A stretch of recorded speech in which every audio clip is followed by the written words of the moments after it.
별이는 알고 있었다. 아버지의 30년 된 비망을. 회사를 팔아? 30년 전부터 계획된 배신이었어. 30년 만에 찾은 진짜 은인. 별이가 완성한 우리 가족입니다. 별이가 휴게소 포장마차 앞에서 또 울부짖었습니다. 저게 좀 어떻게 안 돼요? 주변 사람들의 차가운 눈빛이 나를 찔렀습니다. 죄송합니다. 정말 죄송합니다. 나는 고개를 숙이며 별이를 끌어안았습니다. 하지만 별이는 멈추지 않았습니다. 마치 그곳에 무언가가 있다는 듯이, 누군가를 기다린다는 듯이, 그리고 그 이유를 알게 된 순간 나는 30년간 숨겨진 아버지의 비밀과 마주하게 되었습니다. 아버지 김동수는 연매출 1천억 원대 물류기업 동수물류의 회장이었습니다. 평생 성실하게 일했고 직원들에게도 후하게 대했던 분이었죠. 그런 아버지가 세상을 떠난 지 석 달째 되던 날이었습니다. 장례식장에는 수많은 조문객이 찾아왔습니다. 협력업체 대표들, 직원들, 그리고 하청운수 간부들까지 모두가 아버지를 칭찬했습니다. 회장님 덕분에 우리 회사가 성장했습니다.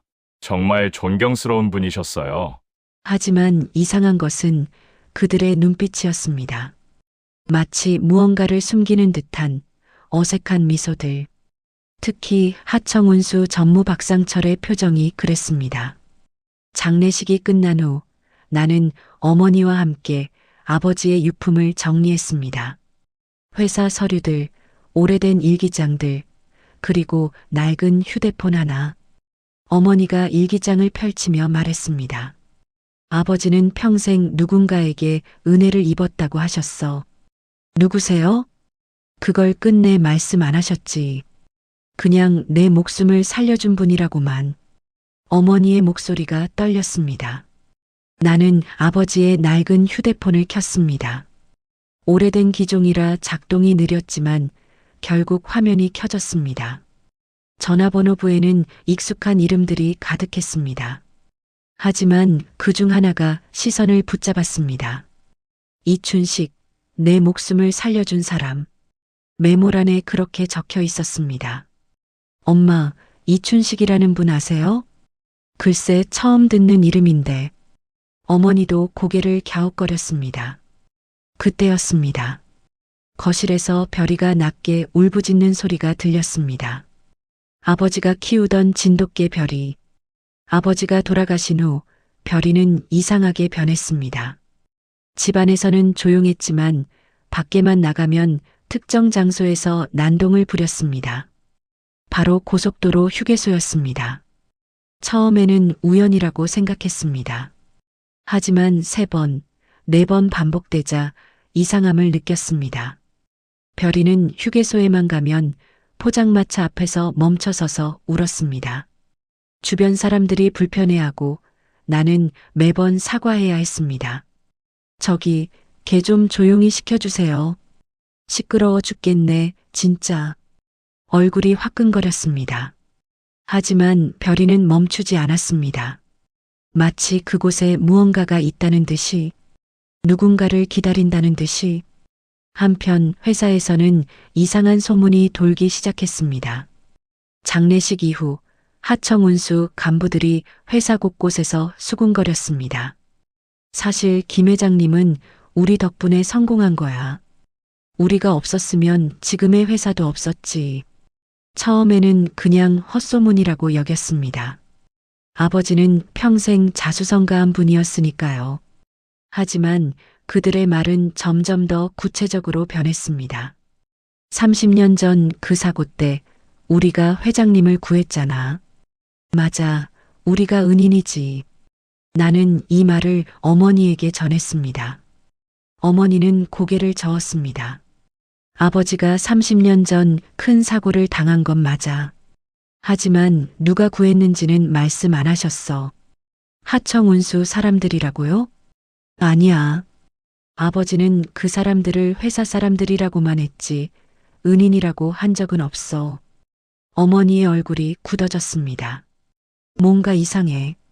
아버지가 진짜 은혜를 입은 사람은 따로 있을 거야. 그날 밤 나는 아버지의 일기장을 다시 펼쳤습니다. 30년 전 사고 당시의 기록이 있었습니다. 오늘 내 목숨을 구해준 분을 평생 잊지 말아야겠다. 그분이 아니었다면 나는 지금 이 자리에 없었을 것이다. 하지만 그분은 이름도 남기지 않고 떠나셨다. 언젠가 꼭 다시 만나 은혜를 갚아야 한다. 아버지는 평생 그 사람을 찾고 있었던 것입니다. 그리고 별이는 어쩌면 그 사람을 알고 있는 걸까요? 다음 날 나는 다시 고속도로를 탔습니다. 이번에는 의도적으로 그 휴게소에 들렀습니다. 별이가 왜 그곳에서만 난동을 부리는지 확인하고 싶었습니다. 차에서 내리자마자 별이의 행동이 시작되었습니다. 별이는 포장마차 쪽으로 미친 듯이 달려갔습니다. 목줄을 잡은 내 팔이 빠질 것 같았습니다. 별이야, 안 돼. 하지만 별이는 멈추지 않았습니다. 포장마차 앞에 도착하자 별이는 바닥을 긁으며 울었습니다. 마치 무언가를 찾는 듯한 행동이었습니다. 주변 사람들이 쳐다봤습니다. 또 저게네. 휴게소에 걔 데리고 오지 말아야지.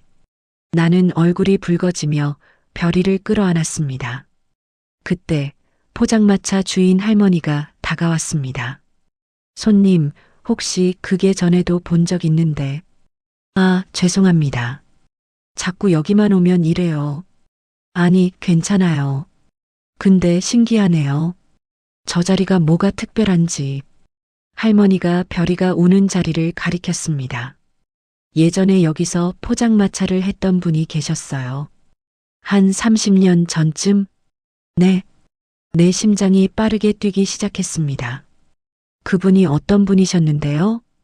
이름은 기억 안 나는데 아주 착한 분이었어요. 근처 물류창고에서 일하시는 분이었던 것 같은데. 물류창고. 아버지의 회사가 처음 시작한 곳이 바로 이 근처 물류창고였습니다. 혹시 그분 지금 어디 계신지 아세요? 글쎄요. 한 20년 전쯤 포장마차를 그만두시고 안 보이더라고요. 할머니는 고개를 저었습니다. 나는 별이를 쓰다듬으며 생각했습니다. 별이가 찾는 사람이 그 포장마차 주인일까? 그리고 그 사람이 아버지를 구한 사람일까? 차로 돌아오는 길 나는 어머니에게 전화했습니다. 엄마, 혹시 아버지가 30년 전에 이 근처에서 일하셨어요? 응, 맞아. 그때 물류창고에서 시작하셨지. 그런데 왜? 그때 사고가 난 게 바로 이 근처였나요? 맞아. 고속도로 사고였어. 어머니의 목소리가 떨렸습니다. 퍼즐이 맞춰지기 시작했습니다. 30년 전 아버지는 이 근처에서 사고를 당했습니다. 그리고 누군가가 아버지를 구했습니다. 그 사람은 이곳에서 포장마차를 하던 사람이었을 가능성이 높았습니다. 별이는 그 사람의 냄새를, 기억을 잊지 못하고 있었던 것입니다. 하지만 문제는 그 사람을 찾을 방법이 없다는 것이었습니다. 이름도 모르고 지금 어디 있는지도 모릅니다. 한편 회사에서는 상황이 악화되고 있었습니다. 하청운수 전무 박상철이 이사회에서 말했습니다. 김동수 회장님이 성공한 건 우리 덕분입니다. 30년 전 사고 때 우리가 구했거든요. 다른 이사들이 웅성거렸습니다. 그게 사실인가요? 증거가 있나요? 박상철은 비웃듯이 말했습니다. 증거요? 당시 현장에 있던 사람들이 다 알아요. 우리 하청운수 직원들이 회장님을 구했죠. 나는 그 자리에 참석하지 못했지만 어머니가 나중에 전해줬습니다. 걔들이 거짓말하고 있어. 아버지가 그 사람들을 은인이라고 한 적이 없어. 어머니의 목소리에는 분노가 섞여 있었습니다. 그럼 우리가 증거를 찾아야 해요. 진짜 은인이 누군지. 그래, 내 말이 맞아. 아버지의 명예를 지켜야지. 그날 밤 나는 별이를 보며 다짐했습니다. 별이야, 내가 찾는 사람이 진짜 은인이라면 우리가 꼭 찾아야 해. 별이는 나를 보며 꼬리를 흔들었습니다. 마치 그래, 같이 찾자고 말하는 듯 했습니다. 일주일 후 나는 다시 그 휴게소를 찾았습니다. 이번에는 별이를 데리고 더 자세히 조사하기 위해서였습니다. 포장마차 할머니에게 다시 물었습니다. 저번에 말씀하신 그분 혹시 더 기억나는 거 없으세요? 할머니는 잠시 생각하더니 말했습니다. 아, 그분 이름이 이씨 성이었던 것 같아요. 이 뭐였더라? 이춘식이라는 분 아니셨을까요? 내가 아버지 휴대폰에서 본 이름을 말했습니다. 할머니의 눈이 커졌습니다. 맞아요. 이춘식 씨. 그분이에요. 지금 어디 계신지 아세요? 글쎄요, 포장마차 그만두고 어디 가셨는지는 모르겠어요. 나는 실망했지만 최소한 이름은 확인했습니다. 이춘식. 아버지가 휴대폰에 저장한 내 목숨을 살려준 사람. 그가 진짜 은인일 가능성이 높았습니다. 하지만 그를 찾을 방법이 막막했습니다. 그때 누군가가 내 어깨를 쳤습니다. 돌아보니 하청운수 전무 박상철이었습니다. 여기서 뭐 하세요, 도련님? 그의 말투에는 비아냥이 섞여 있었습니다. 개 산책시키러 왔습니다. 나는 담담하게 대답했습니다. 박상철은 별이를 보며 웃었습니다. 걔가 여기 와서 자꾸 온다면서요? 신기하네요. 네. 근데 말이죠, 도련님. 박상철이 한 걸음 다가왔습니다. 회사 일은 잘 챙기고 계신 거죠? 아버님 없으면 회사 운영이 쉽지 않을 텐데. 걱정하지 마세요. 잘하고 있습니다. 걱정이 되어서 그러는데요. 박상철의 얼굴이 차갑게 변했습니다. 사실 김 회장님이 성공한 건 우리 덕분입니다. 30년 전 사고 때 우리가 구했거든요. 증거가 있습니까? 증거요? 당시 현장에 있던 우리 직원들이 다 증인이죠. 박상철은 비웃으며 말을 이었습니다. 그러니까 말이죠. 회사 경영도 우리 의견을 좀 들어야 하지 않겠어요? 은인인데. 나는 주먹을 꽉 쥐었습니다. 제 아버지는 당신들을 은인이라고 한 적 없습니다. 뭐라고요? 아버지가 진짜 은혜를 입은 사람은 따로 있어요. 박상철의 얼굴이 일그러졌습니다. 누구요? 누가 있다는 거죠? 제가 찾고 있습니다. 박상철이 비웃었습니다. 도련님, 현실을 보세요. 30년 전 일인데 누가 기억하겠어요? 증인도 없고 증거도 없으면 우리 말이 진실이 되는 겁니다. 그는 차갑게 덧붙였습니다.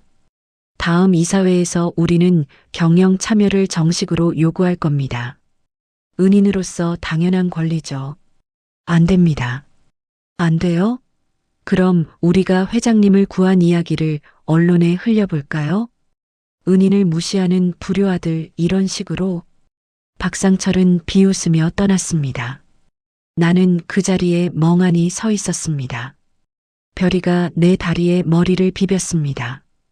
별이는 여전히 포장마차 쪽을 보며 낮게 울었습니다. 별이야, 내가 찾는 사람이 이춘식 씨라면 우리가 꼭 찾아야 해. 아버지의 명예를 지키려면. 그날 저녁 어머니에게 박상철의 말을 전했습니다. 어머니의 얼굴이 굳어졌습니다. 그 사람들이 경영에 참여하겠다고? 네. 자기들이 은인이라면서요. 절대 안 돼. 아버지가 진짜 은혜를 입은 사람은 그 사람들이 아니야. 어머니가 단호하게 말했습니다. 그럼 우리가 이춘식 씨를 찾아야 해요. 증인이 필요해요. 맞아. 근데 어떻게 찾지? 우리는 막막했습니다. 이름만 알고 얼굴도 모르고 지금 어디 있는지도 모릅니다. 30년이 지난 지금 그를 찾는 건 거의 불가능에 가까웠습니다. 하지만 별이는 알고 있었습니다.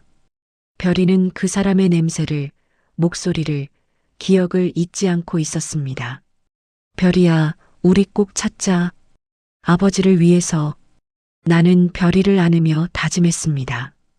그리고 다음 날 기적 같은 일이 일어났습니다. 사흘 후 회사 비상 이사회가 소집되었습니다. 어머니와 나는 긴장한 채로 회의실에 들어섰습니다.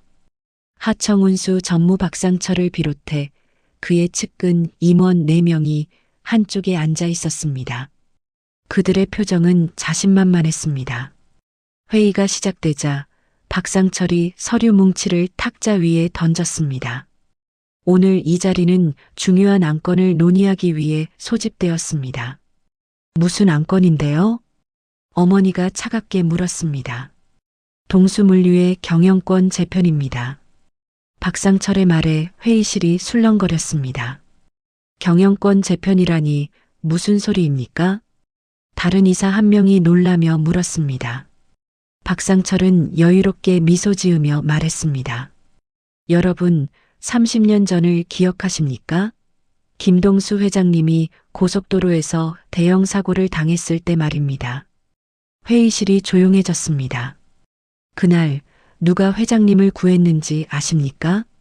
박상철이 천천히 주위를 둘러봤습니다. 바로 우리입니다. 우리 하청운수 직원들이 목숨을 걸고 회장님을 구조했습니다. 증거가 있습니까? 어머니가 날카롭게 물었습니다. 증거요? 박상철이 비웃었습니다. 여기 계신 임원 4분이 모두 당시 현장에 있었습니다. 증인이죠. 4명의 임원이 고개를 끄덕였습니다. 맞습니다. 우리가 직접 구조했습니다. 회장님이 없었다면 이 회사도 없었을 겁니다. 나는 분노가 치밀어 올랐습니다. 거짓말입니다. 제 아버지는 당신들을 은인이라고 한 적이 없어요.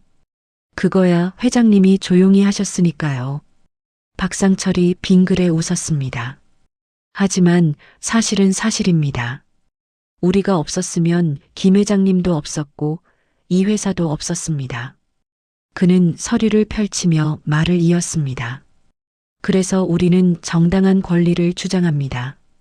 은인으로서 회사 경영에 참여할 권리를요. 그게 무슨 소리입니까? 어머니의 목소리가 떨렸습니다.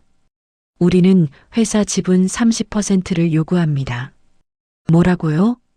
회의실이 발칵 뒤집혔습니다. 지분 30%라니 말도 안 됩니다. 그건 너무 과한 요구 아닙니까? 다른 이사들이 반발했습니다. 하지만 박상철은 여유로웠습니다. 과하다고요? 우리가 회장님 목숨을 살렸는데? 그는 더 충격적인 말을 꺼냈습니다. 만약 이 요구가 받아들여지지 않는다면 우리는 해외 업체에 회사를 매각할 계획을 진행하겠습니다. 매각? 어머니가 벌떡 일어섰습니다. 네, 이미 중국 물류기업과 협의가 진행 중입니다.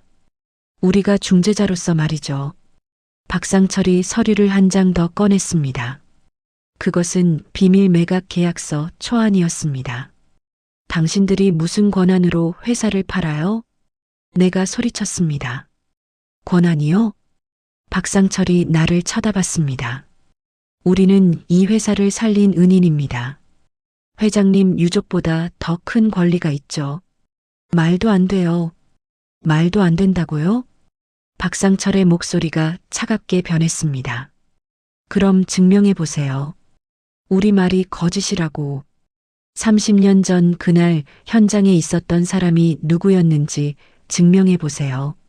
나는 아무 말도 할 수 없었습니다. 증거가 없었습니다. 이춘식 씨를 찾지 못한 이상 우리는 무력했습니다. 보세요. 아무 말도 못 하시잖아요. 박상철이 비웃었습니다. 일주일 드리겠습니다. 일주일 안에 우리 요구를 수용하지 않으면 매각을 진행하겠습니다. 회의가 끝나고 어머니와 나는 빈 회의실에 남았습니다. 어머니의 눈에는 눈물이 고여 있었습니다. 이럴 수가 아버지가 평생 일궈온 회사를. 엄마, 괜찮아요. 우리가 이춘식 씨를 찾으면 돼요. 어떻게? 어디서 찾는데? 어머니의 목소리는 절망으로 가득했습니다. 나는 대답할 수 없었습니다. 30년이 지난 지금 이름만 알고 얼굴도 모르는 사람을 찾는 건 불가능에 가까웠습니다. 그날 밤 집으로 돌아온 나는 별이를 보며 무너졌습니다. 별이야, 우리 어떡하지? 별이는 나를 보며 낮게 울었습니다. 마치 위로하는 듯한 눈빛이었습니다. 나는 별이를 끌어안고 울었습니다. 아버지가 평생 일궈온 회사가 거짓말쟁이들 손에 넘어가는 걸 막을 방법이 없었습니다. 하지만 그때 별이가 갑자기 일어섰습니다. 별이는 현관 쪽을 보며 짖었습니다. 마치 나를 따라와라고 말하는 듯 했습니다. 그날 밤 나는 잠을 이룰 수 없었습니다. 아버지의 오래된 일기장을 다시 펼쳤습니다. 30년 전 사고 당시의 기록들. 오늘 죽을 뻔했다. 차가 전복되고 불이 났다. 모두가 겁을 먹고 도망갔다.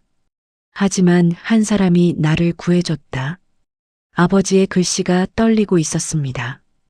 그분은 포장마차 주인이었다. 근처에서 장사를 하다가 사고 소리를 듣고 달려왔다고 했다. 차가 폭발할 수도 있는 상황에서 나를 끌어냈다. 다음 페이지를 넘겼습니다.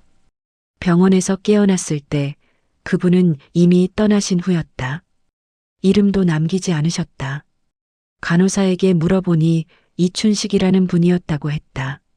나는 평생 그분을 찾아야 한다. 은혜를 갚아야 한다. 하지만 아무리 찾아도 연락처를 알 수 없었다. 아버지는 그 후로도 계속 이춘식 씨를 찾으려 했던 것 같았습니다. 몇 페이지 더 넘기자 또 다른 기록이 나왔습니다.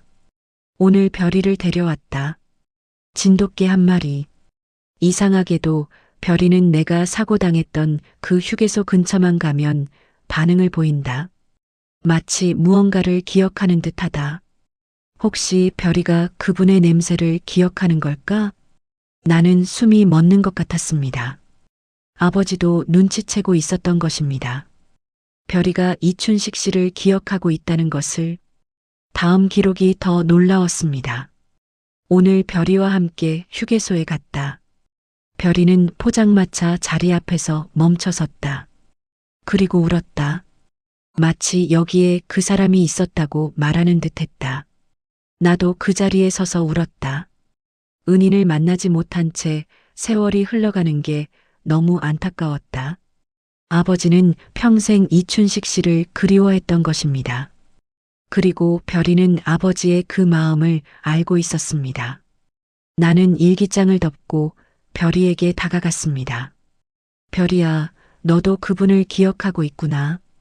별이는 나를 보며 꼬리를 흔들었습니다. 나는 별이의 머리를 쓰다듬으며 생각했습니다. 아버지가 평생 갚지 못한 은혜, 그리고 거짓말쟁이들이 가로채려는 공. 우리가 반드시 진실을 밝혀야 해. 다음 날 아침 어머니가 오래된 사진 한 장을 가지고 왔습니다. 이거 봐. 아버지가 사고 당하기 직전에 찍은 사진이야. 사진 속에는 젊은 시절의 아버지가 물류창고 앞에 서 있었습니다. 그리고 그 옆에는 낡은 포장마차가 보였습니다. 이게 그 포장마차일까요? 아마 그럴 거야. 아버지가 매일 밤 여기서 국밥을 드셨대. 어머니의 목소리가 떨렸습니다. 아버지는 그분과 친했대. 매일 포장마차에 가서 이야기를 나누고. 나는 사진을 자세히 들여다봤습니다. 포장마차 옆에 희미하게 사람 그림자가 보였습니다. 이 사람이 이춘식 씨일까요? 아마도. 근데 얼굴이 잘 안 보이네. 우리는 한숨을 쉬었습니다. 사진은 있지만 얼굴을 알아볼 수 없었습니다. 30년이 지난 지금 이 사진만으로 그를 찾는 건 불가능했습니다. 그때 별이가 갑자기 사진을 보며 짖기 시작했습니다. 으르르, 끙끙. 별이야, 왜 그래? 별이는 사진을 향해 계속 짖었습니다. 마치 나는 이 사람을 안다고 말하는 듯 했습니다. 별이야, 너 정말 그분을 기억하는 거구나. 나는 별이를 안으며 결심했습니다. 엄마, 우리 다시 그 휴게소에 가봐요. 또, 네. 별이가 우리를 도와줄 거예요. 별이는 그분을 찾을 수 있어요. 어머니는 반신반의했지만 고개를 끄덕였습니다. 알았어. 마지막 희망이라도 붙잡아야지. 우리는 차에 별이를 태우고 고속도로로 향했습니다. 창밖으로 풍경이 빠르게 지나갔습니다. 별이는 창밖을 보며 낮게 울었습니다. 끙끙. 마치 그곳에 가고 싶다고 빨리 가자고 말하는 듯 했습니다. 나는 별이를 보며 다짐했습니다. 별이야, 내가 우리의 마지막 희망이야. 아버지가 평생 찾던 그 사람을 내가 찾아줘. 휴게소에 도착했을 때 해가 지고 있었습니다. 포장마차에는 사람들이 삼삼오오 모여 술을 마시고 있었습니다. 별이는 차에서 내리자마자 포장마차 쪽으로 달려갔습니다. 별이야, 잠깐.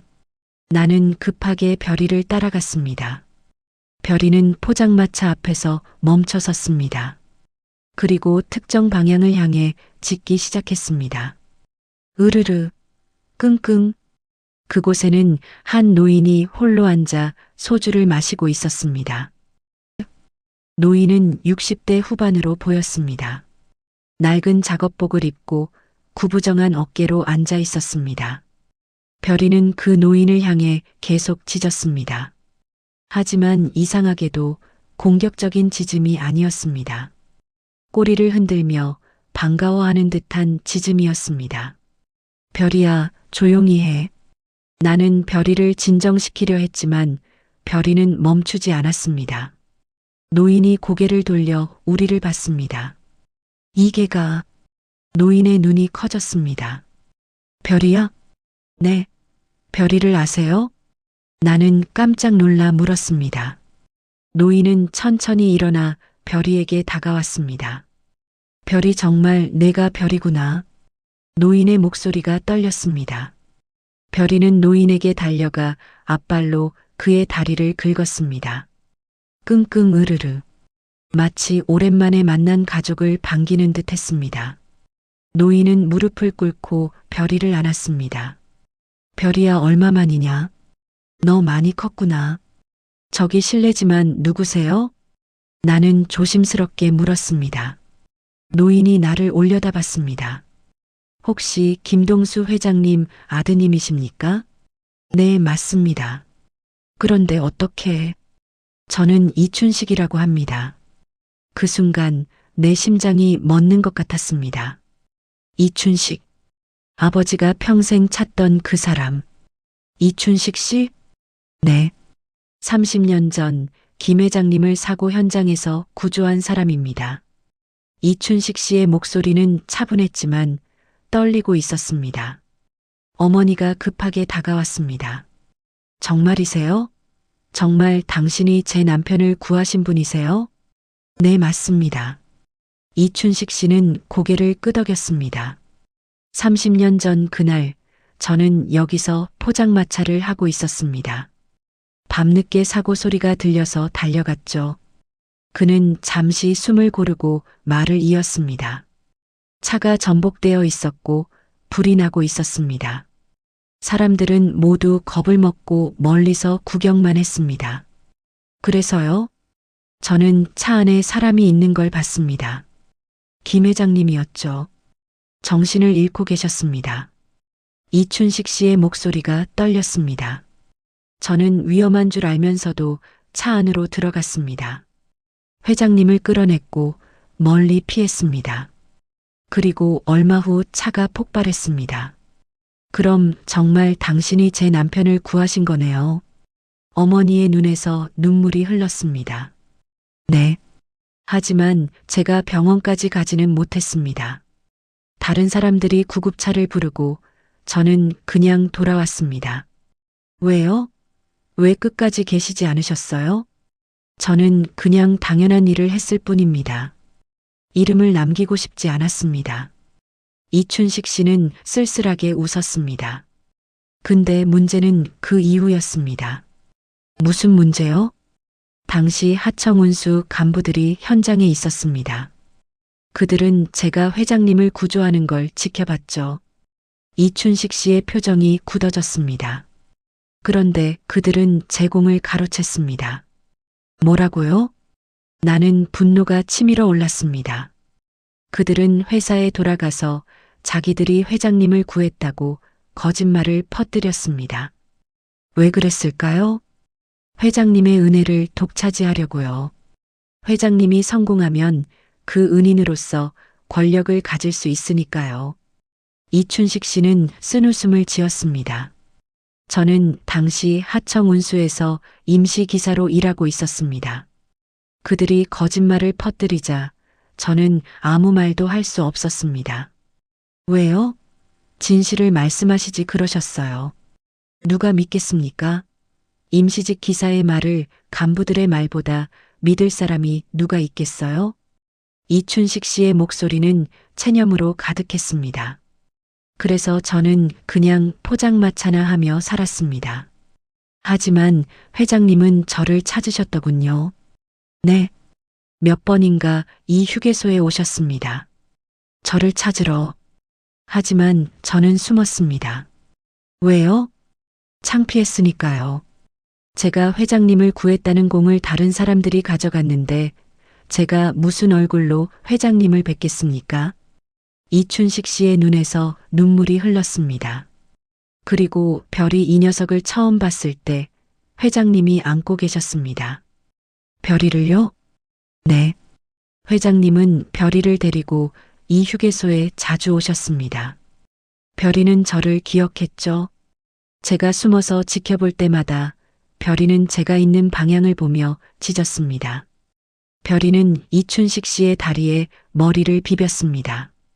그런데 제가 더 놀란 건 이춘식 씨가 주머니에서 낡은 종이 한 장을 꺼냈습니다. 이게 뭔가요? 하청운수 간부들이 작성한 비밀 문서입니다. 나는 종이를 받아들었습니다. 거기에는 충격적인 내용이 적혀 있었습니다. 김동수 구조 공로를 우리가 독차지한다. 이춘식은 임시직이므로 증언 가치 없음. 회사 장악 후 해외 매각 추진. 이게 30년 전 문서라고요? 네. 그들은 처음부터 계획했던 겁니다. 회장님을 구한 공로를 가로채고 그 힘으로 회사를 장악한 뒤 매각해서 돈을 챙기려고. 어머니가 비명을 질렀습니다. 이런 나쁜 놈들. 저는 이 문서를 우연히 얻었습니다. 그들이 버린 쓰레기통에서요. 하지만 뭘 할 수 있겠습니까? 저는 아무것도 아닌 사람인데. 이춘식 씨는 고개를 떨구었습니다. 나는 그의 손을 꽉 잡았습니다. 이춘식 씨, 이제는 달라요. 우리가 함께 진실을 밝힐 수 있어요. 정말 그럴 수 있을까요? 네. 이 문서와 당신의 증언이 있으면 충분합니다. 어머니도 고개를 끄덕였습니다. 맞아요. 우리 남편이 평생 찾던 은인이 바로 당신입니다. 이제 진실을 밝혀야 해요. 이춘식 씨의 눈에서 눈물이 흘렀습니다. 회장님, 제가 너무 늦었습니다. 살아계실 때 찾아뵙지 못해서 죄송합니다. 아니에요. 아버지는 끝까지 당신을 찾으셨어요. 그리고 별이가 우리를 당신께로 이끌었어요. 별이는 우리를 보며 꼬리를 흔들었습니다. 마치 잘했다고 말하는 듯 했습니다. 다음 날 우리는 비상이사회를 다시 소집했습니다. 이번에는 이춘식 씨가 함께였습니다. 회의실 문이 열리자 박상철의 얼굴이 굳어졌습니다. 저 사람은 누구죠? 소개하겠습니다. 30년 전 제 남편을 구조한 진짜 은인 이춘식 씨입니다. 어머니가 단호하게 말했습니다. 회의실이 술렁거렸습니다. 박상철은 당황한 표정을 감추려 했지만 이미 얼굴이 창백해졌습니다. 무슨 소리입니까? 우리가 회장님을 구했다고 했잖아요. 거짓말입니다. 이춘식 씨가 조용히 말했습니다. 30년 전 그날 제가 김 회장님을 차 안에서 구조했습니다. 당신들은 멀리서 지켜보기만 했죠.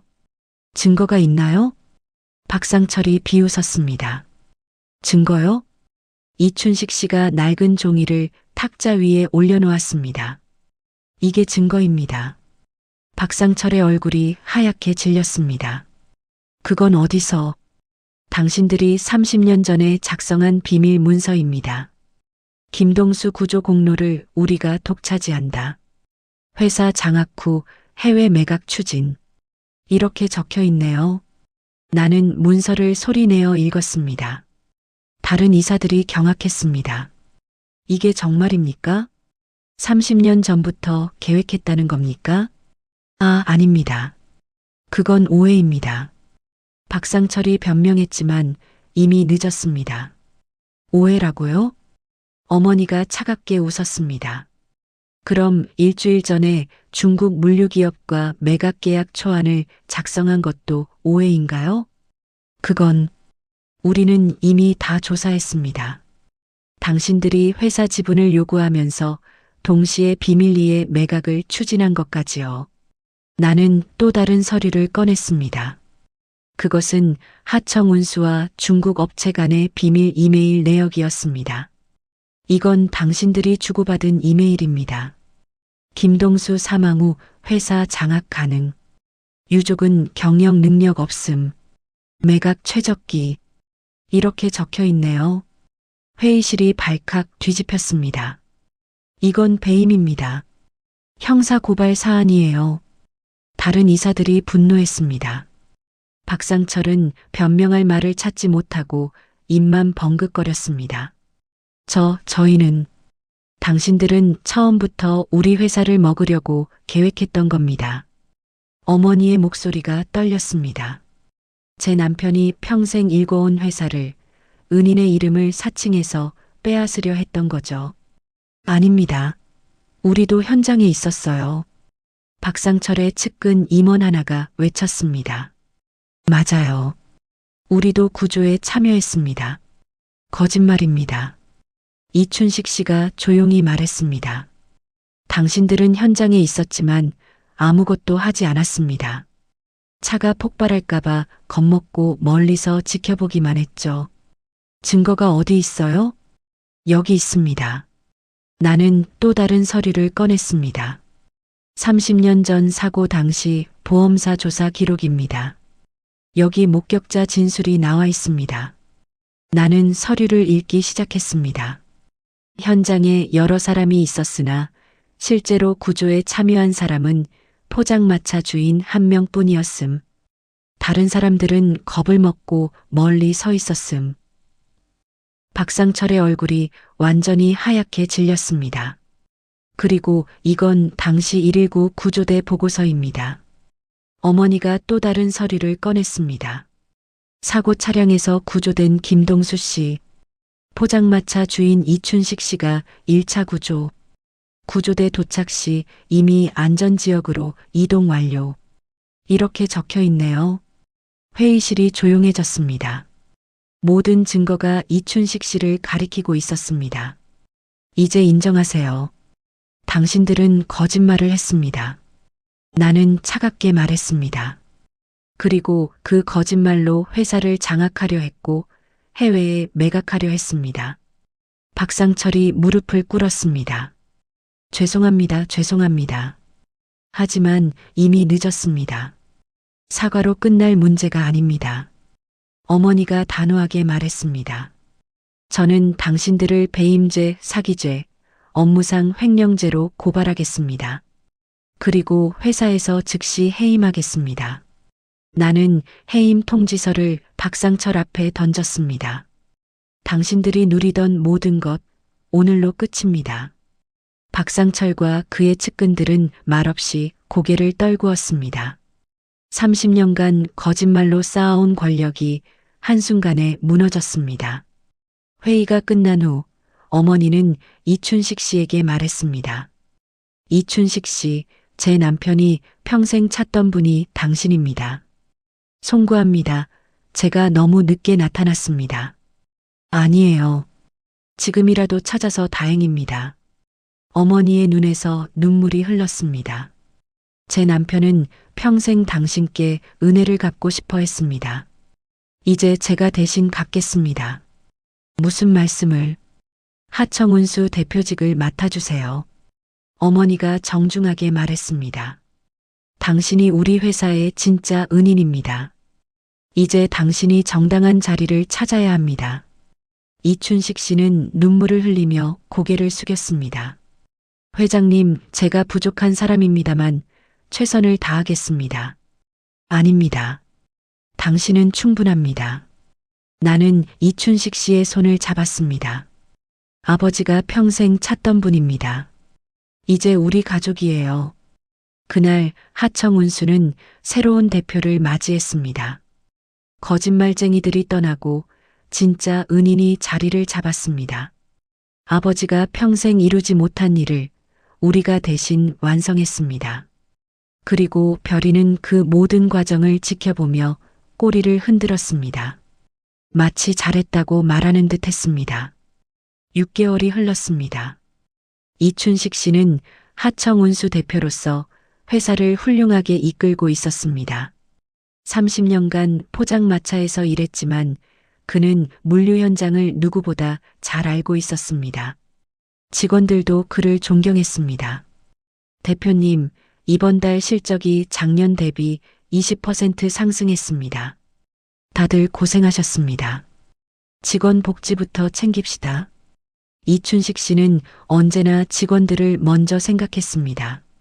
아버지와 똑같은 모습이었습니다. 어느 날 나는 이춘식 씨를 집으로 초대했습니다. 이춘식 씨, 오늘 저녁 식사 같이 하시죠. 감사합니다. 근데 제가 가도 될까요? 당연하죠. 이제 가족인데요. 이춘식 씨가 집에 도착하자 별이가 가장 먼저 반겼습니다. 별이는 이춘식 씨에게 달려가 꼬리를 미친 듯이 흔들었습니다. 별이야, 나도 보고 싶었어. 이춘식 씨는 무릎을 꿇고 별이를 안았습니다. 많이 컸구나. 이제 완전히 어른이 됐네. 별이는 이춘식 씨의 얼굴을 핥았습니다. 마치 오랜만에 만난 가족을 대하는 듯 했습니다. 별이가 당신을 정말 좋아하네요. 어머니가 웃으며 말했습니다. 별이는 다 알고 있었던 것 같아요. 누가 진짜 은인인지. 그러게요.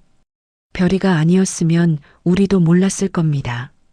나는 별이의 머리를 쓰다듬었습니다. 식사 자리에서 이춘식 씨는 조심스럽게 말했습니다. 사실 제가 회장님을 처음 구했을 때가 생각납니다.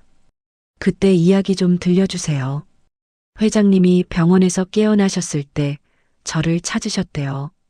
간호사한테 들었습니다. 이춘식 씨의 목소리가 떨렸습니다. 근데 저는 이미 떠난 후였죠. 이름만 남기고.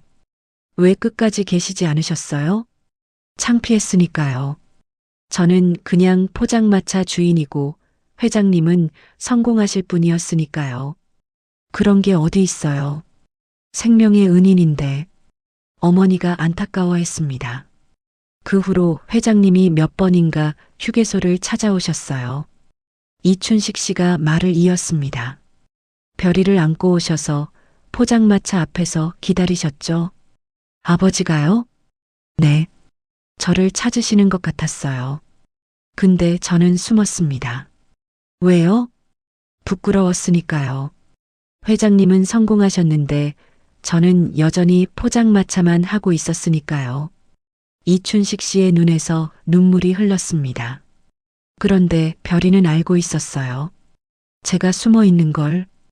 별이는 제가 있는 쪽을 보며 짖었죠. 별이가요? 네. 마치 여기 있어요라고 회장님께 알려주려는 듯 했어요. 별이는 이춘식 씨의 다리에 머리를 비볐습니다. 그래서 제가 더 숨었습니다. 회장님을 뵙기가 너무 부끄러워서요. 그게 아버지의 마지막 소원이었을 텐데. 나는 가슴이 먹먹했습니다.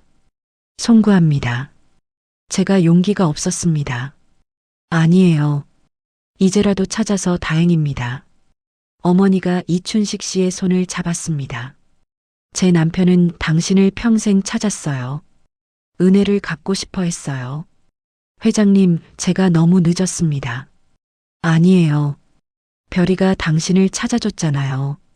나는 별이를 쓰다듬으며 말했습니다. 별이는 아버지의 마음을 알고 있었어요. 그래서 우리를 당신께로 데려온 거예요. 별이는 꼬리를 흔들며 우리를 번갈아 봤습니다. 마치 맞아. 내가 다 계획한 거야라고 말하는 듯 했습니다. 식사가 끝난 후 우리는 거실에 모여 앉았습니다. 이춘식 씨는 별이를 무릎에 앉히고 부드럽게 쓰다듬었습니다. 별이야, 내가 없었으면 어떻게 됐을까? 정말 그래요. 별이가 우리의 영웅이에요. 어머니가 웃으며 말했습니다. 나는 아버지의 사진을 꺼내 이춘식 씨에게 보여줬습니다. 아버지가 평생 간직하신 사진이에요. 30년 전 포장마차 앞에서 찍은 거예요. 이춘식 씨는 사진을 보며 눈물을 흘렸습니다. 회장님, 제가 정말 죄송합니다. 살아계실 때 찾아뵙지 못해서. 아니에요. 아버지는 이해하실 거예요. 나는 아버지의 일기장을 펼쳤습니다. 여기 적혀 있어요. 언젠가 그분을 꼭 만나 은혜를 갚겠다. 그분이 어디 계시든 반드시 찾겠다. 회장님, 아버지는 끝까지 당신을 믿었어요. 그리고 별이가 그 약속을 지켜줬어요. 별이는 이춘식 씨의 무릎에서 편안하게 누워 있었습니다. 마치 이제 다 끝났어. 편히 쉬어라고 말하는 듯 했습니다. 그날 밤 이춘식 씨가 돌아간 후 나는 별이에게 말했습니다. 별이야, 고마워. 아버지의 마지막 소원을 이뤄줘서. 별이는 나를 보며 꼬리를 흔들었습니다. 나는 별이를 안고 창밖을 봤습니다. 밤하늘에 별들이 빛나고 있었습니다. 아버지, 이제 편히 쉬세요. 진짜 은인을 찾았어요. 나는 속삭였습니다. 그리고 아버지의 회사도 지켰어요. 거짓말쟁이들한테 빼앗기지 않았어요. 별이가 하늘을 보며 짖었습니다. 으르르. 마치 아버지에게 인사하는 듯 했습니다. 그날 밤 나는 처음으로 편안하게 잠들 수 있었습니다. 아버지의 마지막 소원이 이루어졌고 회사도 지켰고 진짜 은인도 찾았습니다. 모든 것이 제자리를 찾았습니다. 그리고 그 모든 것을 별이가 이뤄줬습니다. 결말 1년 후 이춘식 씨는 동수물류 부회장으로 승진했습니다. 하청운수를 훌륭하게 이끈 공로를 인정받은 것이었습니다. 이춘식 부회장님 축하드립니다. 직원들이 박수를 보냈습니다. 이춘식 씨는 수줍게 웃으며 고개를 숙였습니다. 다 여러분 덕분입니다. 승진 축하 파티가 끝난 후 이춘식 씨는 아버지 영정 앞에 섰습니다. 회장님, 제가 너무 늦게 찾아뵙게 되어 죄송합니다. 이춘식 씨는 깊게 절했습니다. 하지만 약속드립니다. 회장님이 일궈신 이 회사를 평생 지키겠습니다. 나는 옆에서 지켜보다가 말했습니다. 아버지가 기뻐하실 거예요. 진짜 은인을 찾아서 감사합니다. 저야말로 영광입니다. 그때 별이가 이춘식 씨에게 다가왔습니다. 별이는 이제 완전히 이춘식 씨를 가족으로 받아들였습니다. 이춘식 씨가 회사에 올 때마다 별이는 가장 먼저 반겼습니다. 별이야, 오늘도 예쁘구나. 이춘식 씨는 별이를 쓰다듬으며 웃었습니다. 어머니가 다가와 말했습니다. 별이가 우리 가족을 완성시켜줬네요. 정말 그래요. 별이가 없었으면 우린 여전히 모르고 있었을 거예요. 나는 별이를 안으며 속삭였습니다. 별이야, 내가 우리 집의 진짜 영웅이야. 별이는 꼬리를 흔들며 내 얼굴을 핥았습니다. 마치 당연하지라고 말하는 듯 했습니다. 그날 저녁 우리는 다시 그 휴게소를 찾았습니다. 이춘식 씨가 30년간 포장마차를 했던 바로 그곳. 여기가 모든 것이 시작된 곳이네요. 어머니가 감회 어린 표정으로 말했습니다. 네. 여기서 회장님을 만났고 여기서 별이를 만났죠. 이춘식 씨도 고개를 끄덕였습니다.